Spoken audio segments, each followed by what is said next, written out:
اگر ہاتھ پاؤں چلانے کا موقع آیا تو باہر وہ کھل کر چلا سکے گی، یہی سوچ کر اس نے دروازہ کھولا اور خاموشی سے باہر آ گئی۔ بولو، ہولا نے قاسم کی طرف رخ کرتے ہوئے کہا۔ وہ چوکنا کھڑی تھی۔ دیکھیے، جو کچھ بھی آپ کے ساتھ ہے، آپ کے ہاتھ لگا وہ آپ کے کسی کام کا نہیں، نہ ہی آپ اسے۔ قاسم نے اتنا کہا ہی تھا کہ ہولا کو اس کی آنکھوں میں ایک چمک سی ابھرتی محسوس ہوئی۔ ہولا بے احتیاط ایکشن کے لیے تیار ہوئی۔ اس سے پہلے ہولا اس چمک کو سمجھ پاتی اور کچھ کر پاتی، ایک شدید درد کی لہر اسے اپنے سر کی پچھلی طرف محسوس ہوئی، جیسے کسی نے بڑے زور سے کسی سخت چیز کا وار کیا ہو۔ ہولا نے فوراً مڑ کر دیکھنا چاہا، مگر اس سے پہلے ہی ایک اور زور کی ضرب اس کے سر پر پڑی۔ وہ بے احتیاط لہرا کر زمین پر گرنے لگی۔ قاسم کے چہرے پر زہریلی مسکراہٹ اور پیچھے کھڑے دو گارڈ جن کے ہاتھوں میں ڈنڈے تھے، یہ تو آخری چیزیں تھیں جو بے ہوش ہونے سے پہلے ہولا کی آنکھوں نے دیکھی۔ ذہن میں کہیں دور ایک آخری سوچ ابھری کہ وہ بری طرح پھنس چکی ہے، اور اس کے بعد ہولا کو کوئی ہوش نہ رہا۔ بے پناہ خود اعتمادی اور تجسس کے ہاتھوں وہ بابا کے دیے ہوئے 3 اسباق بھول گئی تھی۔ نمبر 1، کبھی دشمن کو کمزور مت سمجھو۔ نمبر 2، چوٹ کھائے دشمن سے حد درجہ محتاط رہو، کیونکہ وہ زخمی شیر کی طرح ہوتا ہے۔ نمبر 3، جنگ میں پہلی فتح پر خوش گمانی اور حد سے زیادہ خود اعتمادی سے بچو۔ دشمن پر فتح پانی ہو تو دشمن کی جگہ پر خود کو رکھ کر سوچو، اگر تم ہوتے تو تم خود کے خلاف کیا کرتے۔ حیدر کو ماسٹر کا لیکچر سنتے آدھا گھنٹہ ہو چکا تھا۔ اسے انسان نما پنچنگ بیگ پر ٹائپنگ کرتے 15 منٹ ہو چکے تھے، لیکن ان 15 منٹوں میں حیدر پسینے میں شرابور ہو چکا تھا۔ فائٹ میں یہ نہیں دیکھا جاتا کہ آپ کس قدر طاقتور ہیں، بلکہ یہ دیکھا جاتا ہے کہ آپ نے کتنی کم طاقت میں دشمن کو زیر کر لیا۔ وہی اصلی مارشل آرٹ ہوتا ہے جو کم سے کم وار میں زیادہ سے زیادہ نقصان پہنچا سکے۔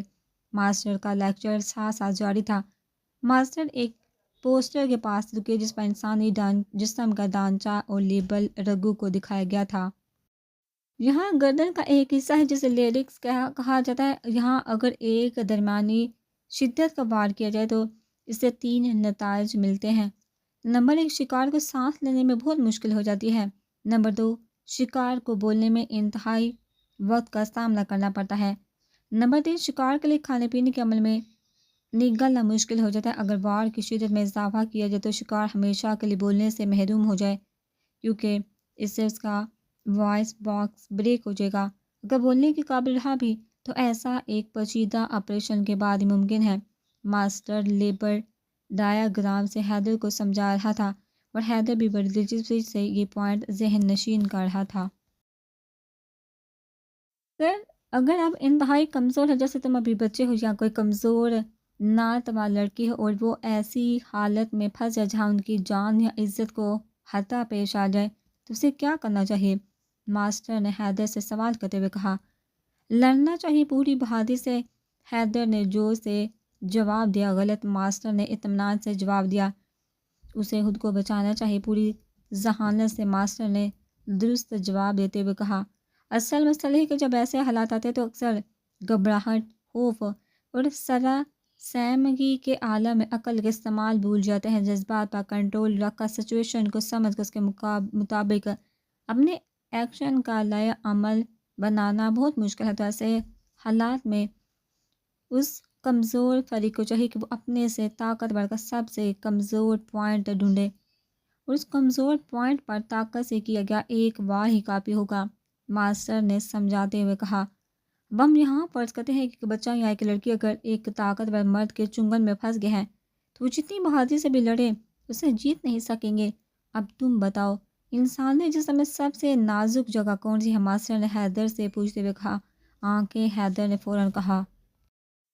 ایگزیکٹلی، اس بچے یا لڑکی کو چاہیے کہ ایک ہاتھ کی 2 انگلیوں کا وی بنا کر دونوں آنکھوں کو نشانہ بنا کر قدرے قوت سے وار کر دے، یا اگر ایسا ممکن نہ ہو تو دونوں ہاتھوں کی ایک ہی انگلی سے دونوں آنکھوں پر دونوں ہاتھوں سے موقع پا کر وار کرے، اور نتیجہ یہ نکلے گا ایک کمزور کے سامنے ایک طاقتور بے بس ہو کر زمین چاٹنے لگے گا۔ ماسٹر نے پہلے ایک ہاتھ کی شہادت والی اور اس کے ساتھ انگلی کا وی بناتے ہوئے پھر دونوں ہاتھوں کی ایک ہی انگلی کو حیدر کی آنکھوں کی طرف لاتے ہوئے سمجھایا، یہ ایک پوائنٹ ہے، ہو سکتا ہے ایسا کرنے کا موقع نہ ملے، اس لیے تمہیں پورے جسم میں موجود ایسے پوائنٹس تمام کا پتہ ہونا چاہیے جہاں ہلکی ذرا بھی بہترین نتائج دے۔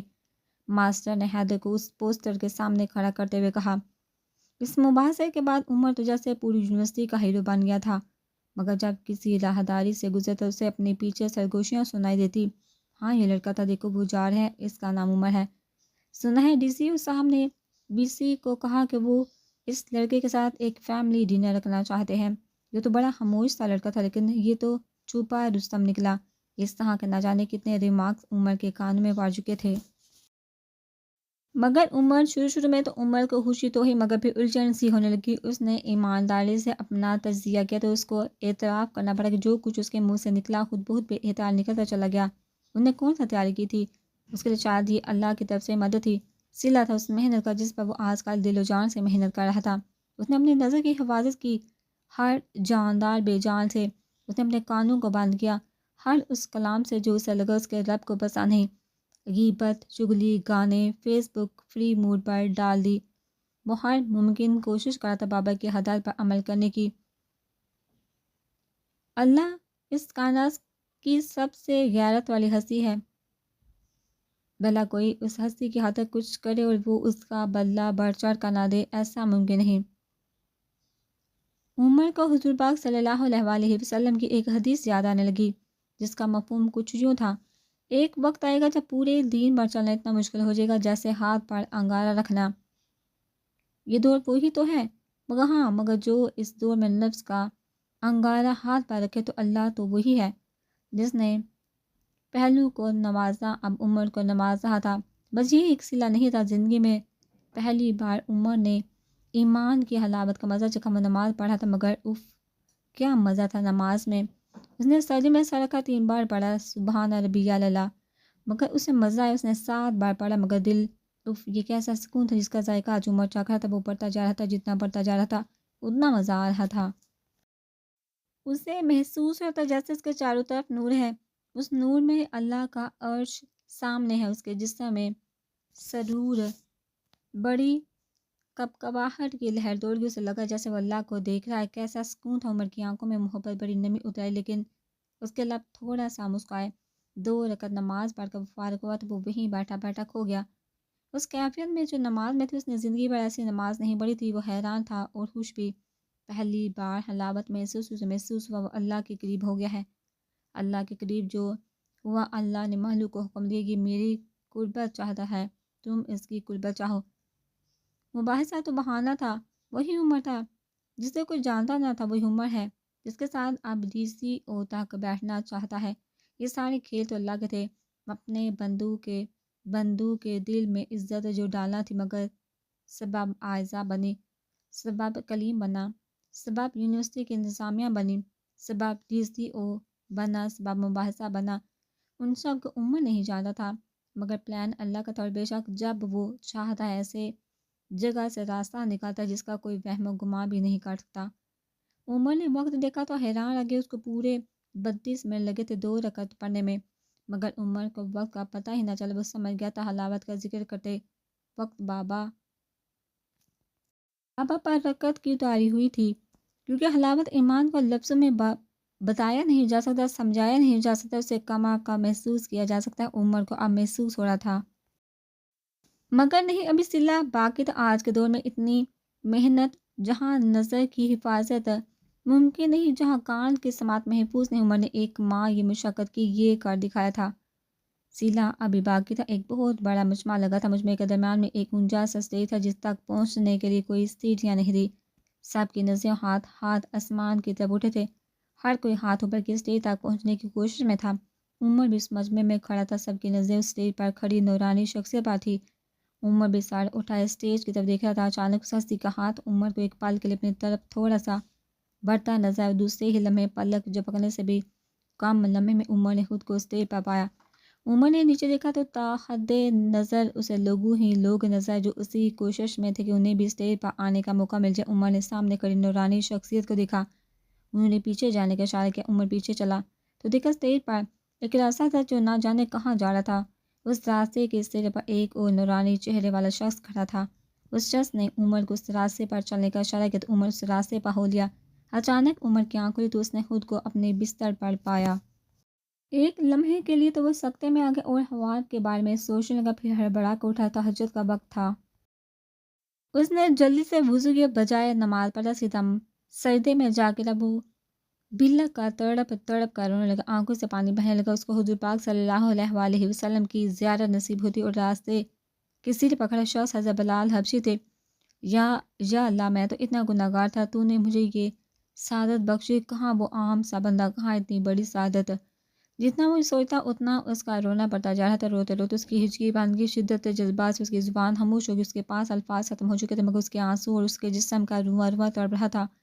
اسے لگا سجدے میں کافی نہیں، وہ اوندا لیٹ گیا اور دونوں ہاتھ جوڑ کر سر سے آگے بڑھا کر اپنا منہ زمین پر رکھ دیا۔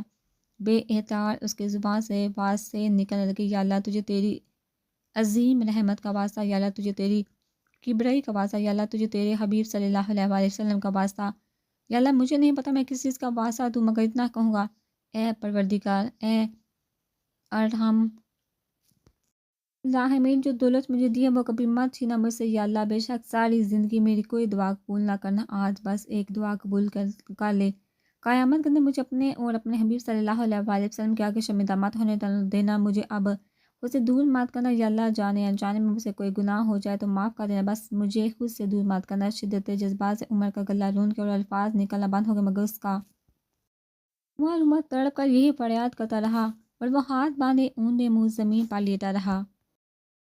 اس نے تو بس دنیاوی آنکھ بند کی تھی، دنیاوی کان بند کیے تھے، دنیاوی زبان کو تالا لگایا تھا، مگر اللہ تعالیٰ نے اس کی روح کو یہ سب کچھ عطا کر دیا تھا۔ جو کام جتنا مشکل ہے اس کا صلہ بھی عظیم ہوا کرتا ہے۔ اس نے پور فتن دور میں نفس کو وہ لگامیں ڈالی تھی دوسروں کے نزدیک ناممکن تھے، مگر وہ حلاوت ایمان چکھ رہا تھا، اس صبر کا انتہائی لذیذ و شیریں پھل مل چکا تھا۔ اور ایمان والوں سے کہہ دو کہ اپنی نگاہیں نیچے رکھے، اپنی عظمت کی حفاظت کرے اور اپنی زبان کو ظاہر نہ کرے۔ اے نبی پاک صلی اللہ علیہ وسلم، مومن مردوں سے کہو کہ اپنی نظریں بچا کر کے اپنی شرم گاہوں کی حفاظت کرے، یہ ان کے لیے زیادہ پاکیزہ طریقہ ہے، جو کچھ وہ کرتے ہیں اللہ اس سے باخبر رہتا ہے۔ یہ کیسے ہو سکتا ہے؟ کوئی کائنات کے سب سے صحیح اور سب سے غیرت والی ہستی رب العالمین کے لیے اپنے نفس کی قربانی تو وہ اس کا بدلہ نہ دے، وہ تو بڑھا چڑھا کر دینے والی ہستی ہے۔ کوئی گر ذرا سی قربانی دے تو صحیح، وہ خزانے لٹا دے گا، ایسے خزانے جس کی لذت دنیا کے خزانوں سے الگ اور منفرد ہے۔ حیدر کی ٹریننگ جاری تھی، ماسٹر اسے بہت سے ایسے جسمانی باریکیاں سمجھا چکا تھا جہاں کم شدت کی ضرب لگانے سے زیادہ فائدہ اٹھایا جا سکتا تھا۔ حیدر بھی دل و جان سے محنت کر رہا تھا، ساتھ ساتھ لیکچرز اور مثالوں کے ذریعے نہ صرف ذہنی صلاحیتوں کو بڑھایا جا رہا تھا بلکہ دنیاوی تعلیم کا سلسلہ بھی جاری تھا۔ جس کی زندگی میں کوئی مقصد نہ ہو وہ بیکار ہی زندگی گزارتا ہے۔ ذرا سوچو، ذرا کھانا پینا سونا، اسی سوچ میں رہنا، مستقبل کے لیے جوڑنا، مطلب ساری زندگی ہی اگر یہی کاموں میں گزر جائے تو جانوروں اور انسانوں میں کیا فرق رہ جاتا ہے۔ ماسٹر اپنی محسوس کرسی پر براجمان تھے اور حیدر سامنے بیٹھا ساری باتیں ذہن نشین کرنے کی کوشش میں مصروف تھا۔ جانور بھی کھاتے پیتے ہیں، بچے پالتے ہیں اور اسی روٹین میں مر جاتے ہیں۔ آج کل 70% انسان بھی ایسے ہیں جو جانوروں کی طرح زندگی گزارتے ہیں اور مر جاتے ہیں۔ ماسٹر نہ جانے کیا ذہن نشین کروانے کی کوشش کر رہا تھا۔ دیکھو، ماسٹر سیدھا ہوتے ہوئے بولا، 3 قسم کے جانور ہوتے ہیں، نمبر 1 چارہ ہور، نمبر 2 درندے، نمبر 3 موذی۔ 3 طرح کی ایسے انسان ہوتے ہیں جو دکھتے تو انسان ہیں مگر اصل میں وہ یہی جانور ہوتے ہیں جو 3 اقسام ابھی بتا چکا ہوں۔ ماسٹر نے سمجھاتے ہوئے کہا، مجھے نہیں سمجھ آئی۔ حیدر نے شرمندہ سے لہجے میں کہا، میں سمجھاتا ہوں، پہلی قسم کے جانوروں کو دیکھو، وہ چارہ اور اناج وغیرہ کھاتے ہیں، جس قسم کا بھی دے دیا جائے ان کو مطلب سے پیٹ بھرنے سے ہوتا ہے۔ اسی طرح کے کچھ انسان ہوتے ہیں جن کا مقصد صرف اپنا پیٹ بھرنا ہوتا ہے، چاہے حلال ہو یا حرام، وہ کہتے ہیں بس ملتا جائے، مال اور دولت بڑھتا جائے، ان میں دوسروں کا احساس نہیں ہوتا۔ انسانوں اور چارہ اور جانور میں کوئی فرق نہیں۔ اب آ جاؤ نمبر 2 درندے، یہ ایسے جانور جو اپنا پیٹ بھرنے کی حادت دوسروں کا مار دیتے ہیں۔ اس طرح انسان نما جانور ہوتے ہیں جو اپنے فائدے کے لیے دوسروں کا حق مارتے ہیں اور دوسروں کا نقصان ہوتا ہے ہو جائے مگر اپنا فائدہ ہو جائے۔ آج کل ایسے جانور نما انسانوں کی انسان بہت زیادہ ہے۔ نمبر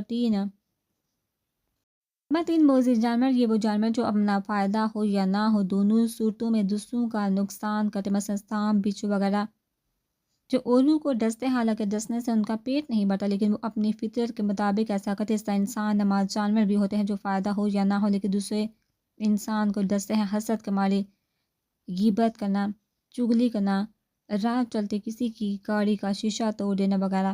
ماسٹر نے حیدر کو سمجھاتے ہوئے کہا سب سے بہتر انسان وہ ہے جس کی زندگی میں کوئی مقصد ہو، اس کا وہ مقصد انسان کے دنیا میں آنے کے مقصد سے مطابقت رکھتا ہو۔ یہ کوئی زندگی نہیں کہ بچپن سے ہی بچے کے ذہن میں بٹھا دیا جائے کہ پڑھو گے تو اچھی نوکری ملے گی۔ یہ جاہلانہ طرز عمل ہے، اس لیے میں تم کو نصیحت کر رہا ہوں، اپنی زندگی کا کوئی مقصد طے کر لو۔ ماسٹر نے حیدر کو پرزور لہجے میں کہا، ماسٹر آپ کی زندگی کا کیا مقصد ہے؟ حیدر نے پہلی بار سوال پوچھتے ہوئے کہا۔ ماسٹر حیدر کا سوال سن کر چپ سا ہو گیا۔ ایک زوردار تھپڑ سے ہولا کا ہوش آیا۔ پہلے تو اسے سمجھ نہ آیا کہ وہ کہاں ہے، مگر پھر دھیرے دھیرے اس کی آنکھ کی شعور کی روشنی واپس آنے لگی۔ اس نے آنکھیں کھول کر دیکھا تو سامنے ایک قاسم پھنکارتا ہوا نظر آیا۔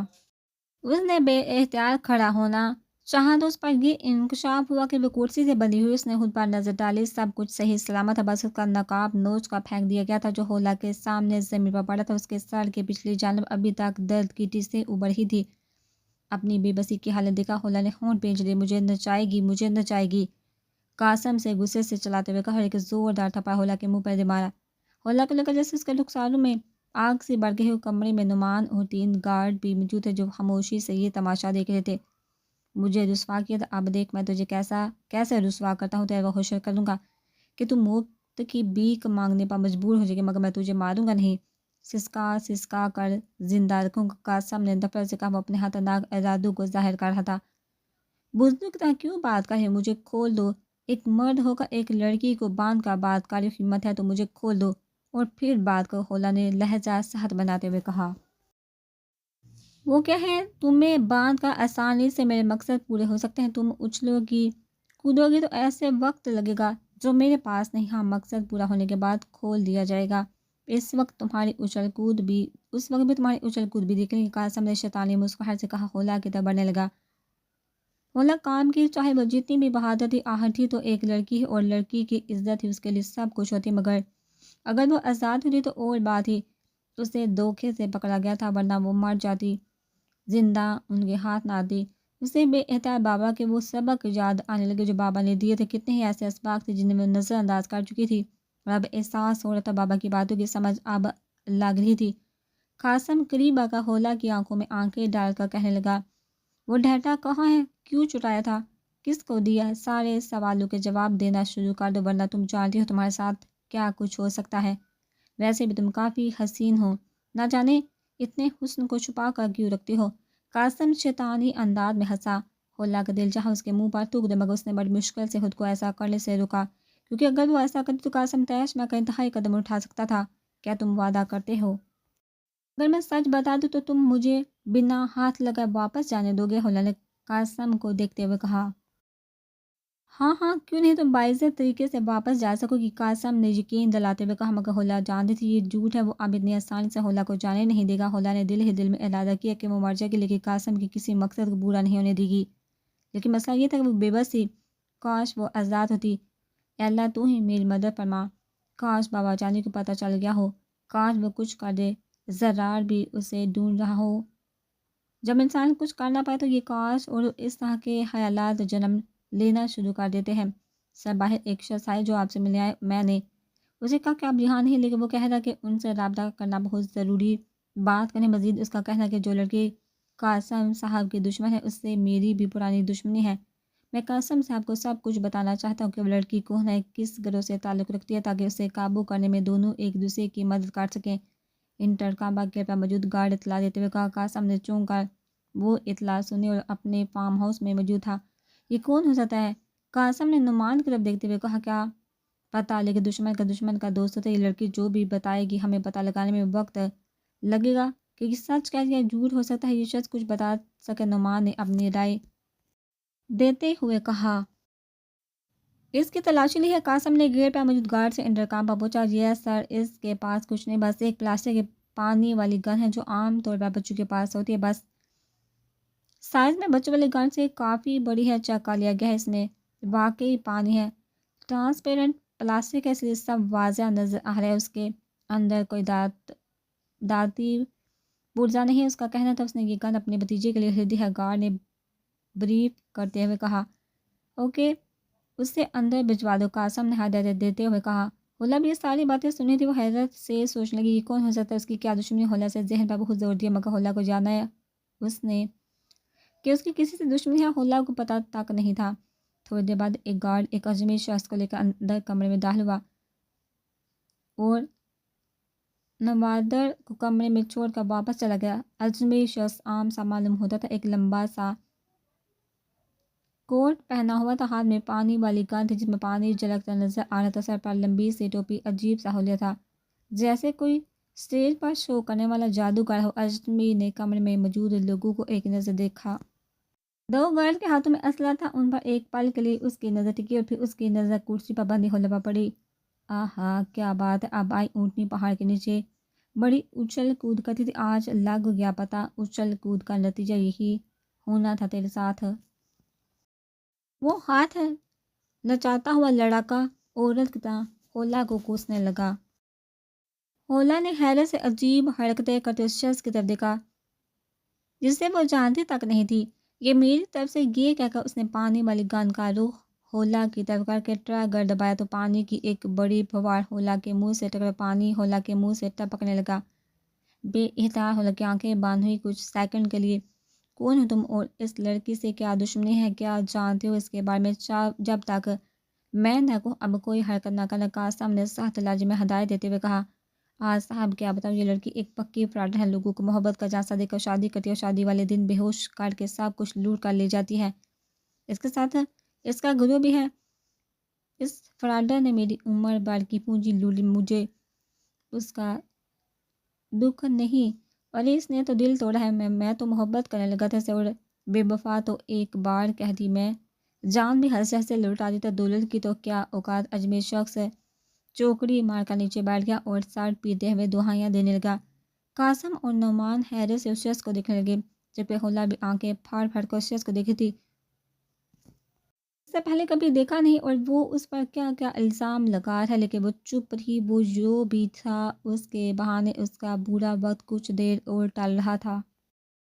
تم کون ہو اور کیا کرتے ہو تمہارے ساتھ اس نے ایسا کب کیا؟ قاسم نے دلچسپی سے پوچھا۔ میں ایک جادوگر ہوں، لاہور کا رہنے والا ہوں، میرے ساتھ فراڈ کر کے یہ وہاں سے بھاگ گئی۔ ہائے بے وفا، عشق نے بیوقوف بنا دیا غالب، ورنہ ہم بھی جادوگر تھے کام کے۔ اجمی نے غالب کے شر کے بہیے اڑاتے ہوئے اس کا پوسٹ مارٹم کر دیا۔ سب میں بہت بڑا جادوگر اسٹیج پر کبھی اصل جادو نہیں دکھاتا، مگر آج یہاں اس جادو کے ذریعے اس لڑکی کو ہمیشہ کے لیے قید کر لوں گا، اس کی جان کسی طوطے میں ڈال دوں۔ اجمی غصے سے لال پیلا ہوتا کھڑا ہو گیا۔ حولا حیرت سے اس پل پل میں بدلتے ہوئے شخص کو دیکھ رہی تھی۔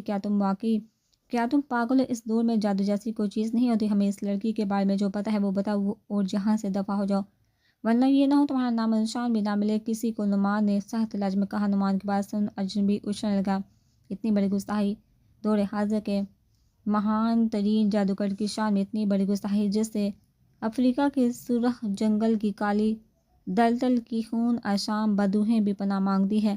یہ مہان ترین جادوگر اس گستاخی کو برداشت نہیں کرے گا، ورنہ عمرو عیار کی روح اپنے شاگرد سے شرمسار ہو جائے گی۔ اجمی نے تقریباً ناچتے ہوئے کہا، چہرے کے عضلات پھڑکنے لگے۔ یو شٹ اپ، جو پوچھا ہے وہ بتا، ورنہ الٹا لٹکنے کے لیے تیار ہو جاؤ، ہم خود ہی تم دونوں سے سب کچھ اگلوا لیں گے۔ نعمان چیخ کر بولا۔ حولا بے حیرت اور بے یقینی سے اجمی کو دیکھ رہی تھی اور سوچ رہی تھی، کیا یہ شخص پاگل ہے؟ بس اب میری کموالی عزت کا سوال ہے، جب تک اپنا جادو نہیں دکھاؤں گا کچھ نہیں بتاؤں گا، چاہے مر جاؤں۔ یہاں ایک پانی کا جگ رکھا نظر آ رہا ہے، ایک اور جگ لے کر آؤ پانی کا، پھر میرا جادو دکھا، پھر میں سب کچھ خود ہی بتاؤں گا۔ اجمی نے بگڑے ہوئے لہجے میں کہا، جاؤ ایک جگ پانی اور لے آؤ۔ قاسم نے ایک گارڈ کو اشارہ کیا، غالباً اس کے ذہن میں تھا کہ ایک تو دلچسپ تماشا دیکھنے کو ملے گا، دوسرا اجمی اس کے بعد سب کچھ بتا دے گا۔ تھوڑی ہی دیر میں گارڈ شیشے کے جگ میں پانی لیا۔ اب بدوہوں کی چیخیں سنائی دیں گی، باہر بھی آوازیں جائیں گی۔ اجنبی نے پریشانی کے تاثر سے کہا، یہاں سے کوئی آواز باہر نہیں جائے گی کیونکہ یہ کمرہ ساؤنڈ پروف ہے۔ قاسم نے اطمینان سے جواب دیا، سب سے پہلے آپ نے گھبرانا نہیں کیونکہ سکون تو صرف قبر میں ہے، وہ بھی اگر اعمال نیک ہو تو تیار ہو جائیے دور حاضر کے عظیم ترین جادوگر کے کارنامے دیکھنے کا۔ اجنبی نے آستین نے اوپر چڑھاتے ہوئے بڑا ڈرامائی انداز میں کہا، مسٹر قاسم اپنے پاس رکھا پانی کا جگ تھوڑا اور قریب کر لیا۔ اجنبی نے قاسم کو کہا تو قاسم نے جگ تھوڑا اور قریب کر لیا۔ تم دوسرا جگ اٹھا اور دونوں گارڈ اس جگ کے پاس آ جاؤ۔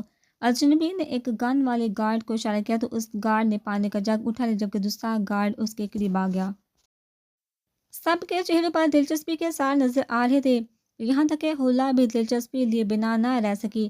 حالانکہ وہ مصیبت میں گرفتار تھی، اس اجنبی نے ایسا ماحول بنا دیا تھا ہر کوئی دلچسپی لینے پر مجبور ہو گیا تھا۔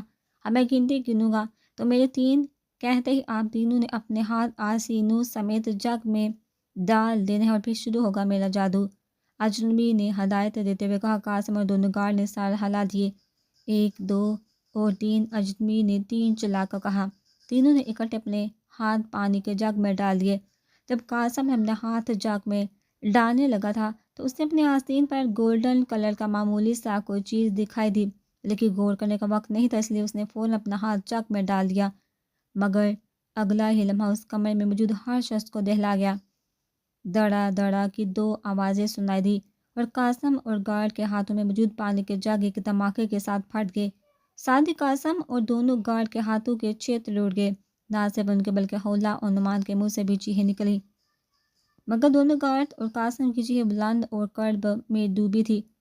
قاسم نے دہشت ناک خوف زدہ ہو کر اپنا آلودہ ہاتھ کو دیکھا جہاں سے خون بہہ رہا تھا اور 2 انگلیاں لٹک رہی تھی جبکہ باقی کی انگلیاں گوشت کے لوتھڑے بن کر اڑ چکی تھی۔ چہرے پر بھی شیشے کے ٹکڑے لگنے سے زخم لگ چکے تھے، کچھ ایسا ہی ملتا جلتا ہاتھ گارڈ کا بھی تھا۔ مہان جادوگر کی شان میں گستاخی کی مہان سزا، اجنبی نے چیختے ہوئے کہا۔ نعمان اور حولا کو سکتہ ہو چکا تھا، وہ حیرت اور انتہائی خوف زدہ ہو کر کمرے کی حالت دیکھ رہے تھے۔ کچھ کانچ کے بڑے ٹکڑے گوشت کے لوتھے ان دونوں کے چہرے پر بھی آ چکے تھے۔ میں چاہوں تو پانی میں آگ لگا دوں، چاہوں تو مٹی کو بارود بنا دوں، چاہوں تو پانی کو راکٹ بنا دوں، اجنبی نے خوف زدہ لہجے میں کہا۔ پانی گن کا رخ نعمان کے پاؤں کی طرف کر دیا۔ گن سے پانی کی ایک بڑی پھوار نکلی اور سارا پانی جا کر نعمان کے پینٹ کے پونچے پر گرا۔ ایک اور دڑا کی آواز آئی اور نعمان کے پاؤں پر دھماکہ ہوا اور آدھا جوتا وہاں سے پینٹ کا کپڑا اور ساتھ ہی نعمان کے آدھے پاؤں کی دھجیاں اڑ گئی۔ نعمان چیخیں مارتا تڑپتا ہوا زمین پر جا گرا۔ حولا کے منہ سے بھی دہشت کے مارے چیخ نکلنے لگی۔ عمر عیار کی روح اپنے شاگرد سے خوش ہوئی اور اب تمہاری باری۔ اجنبی نے بڑے اطمینان سے کہا۔ حولا کی طرف دیکھنے لگا۔ حولا کا رنگ فاق ہو گیا اور چلا چلا کر کہنے لگی، تمہیں غلط فہمی ہوئی، میں وہ لڑکی نہیں، میں نے تمہیں کوئی دھوکہ نہیں دیا، میں نے تمہاری شان میں کوئی گستاخی نہیں کی۔ جو کچھ حولا کی آنکھیں دیکھ چکی تھی حولا کے وہم و گمان میں بھی کبھی نہیں آیا تھا۔ بھلا کون سوچ سکتا ہے پانی بھی دھماکے کی طرح پھٹ سکتا ہے۔ حیرت، خوف، دہشت اور کمرے میں موجود لوگوں کی خوفناک حالت نے حولا کے اوسان ہتا کر دیے تھے۔ اجنبی حولا کے پیچھے اور نیچے جھک کر کچھ کرنے لگا۔ حولا نے آنکھیں بند کر لی، منہ ہی منہ میں کلمے کا ورد شروع کر دیا۔ اسے لگا شاید اس کا آخری وقت آ چکا ہے۔ تھوڑی دیر تک کچھ نہ ہوا تو ڈرتے ڈرتے حولا نے آنکھیں کھولی تو وہ اجنبی کھڑا ہو رہا تھا۔ چلو اب اجنبی کی آواز سنائی دی۔ حولا کے اوسان معاف ہو چکے تھے، وہ نہ سمجھ سکی وہ کیا کہہ رہا ہے۔ اجنبی نے حولا کا ہاتھ پکڑ کر کھینچ کر اٹھایا، تب حولا کو احساس ہوا وہ آزاد ہو چکی ہے۔ اجنبی تقریباً اسے کھینچتا ہوا دروازے کی طرف لے گیا۔ کمرے سے باہر نکلتے ہوئے حولا نے دیکھا صرف نعمان ہوش میں تھا، باقی بے ہوش ہو چکے تھے۔ نعمان بھی کرا رہا تھا۔ کمرے کا منظر کسی ذبح خانے کا منظر پیش کر رہا تھا۔ باہر نکل کر جیسے وہ گیٹ پر پہنچا، گارڈ ان کو دیکھ کر چونکا تو اجنبی نے گارڈ کو جلدی سے کہا۔ وہ قاسم پھر ناچنے لگا ہے، جلدی جاؤ، نعمان بلا رہا ہے۔ چونکہ گارڈ پہلے بھی قاسم کے ناچنے کا منظر دیکھ چکا تھا، وہ گھبرا کر اندر کی طرف آگا، جبکہ اجنبی جلدی سے حولا کو لیے باہر آیا۔ حولا ایک ٹرانس کسی کیفے میں سانس چل رہی تھی اور گیٹ سے باہر کھڑی گاڑی میں حولا کو بیٹھا کر انجانی منزل کی طرف تیزی سے گاڑی بھگانے لگا۔ تم کیا چیز ہو؟ حولا کے اوسان اتنے ہڑتال تھے کہ بجائے وہ یہ پوچھنے کے کہ تم کون ہو، اس کے منہ سے نکلا کہ وہ کیا چیز ہے۔ وہ اس سے بے حد ڈر چکی تھی، وہ مرعوب بھی تھی، پتہ نہیں یہ انسان ہے یا کوئی جن وغیرہ ہے۔ میں کوئی چیز نہیں، انسان ہوں، اجنبی نے ہنستے ہوئے کہا۔ اب وہ بالکل ہی الگ سا نظر آ رہا تھا، کسی کھلنڈری نوجوان کی طرح جیسے جسے کوئی فکر نہ ہولا کہ سان بحال ہونے لگے۔ نوجوان نے نہ جانے کس کا نمبر ملا اور لاؤڈ اسپیکر آن کر دیا۔ تھوڑی ہی دیر بعد ہولا کو بابا جانی کی ہیلو کی آواز سنائی دی۔ سر ہولا میرے ساتھ ہے، شی از اوکے۔ اجنبی نے ادب سے کہا، اس بیوقوف کو لے آؤ۔ ہولا کو بابا جان کی آواز سنائی دی۔ ہولا کو پہلی بار سوکھا سانس ہے۔ تم کون؟ ہولا نے سر سراتے لہجے میں پوچھا۔ بندے کو منصور کہتے ہیں، اجنبی نے سر کو خم کرتے ہوئے اور مسکراتے ہوئے کہا۔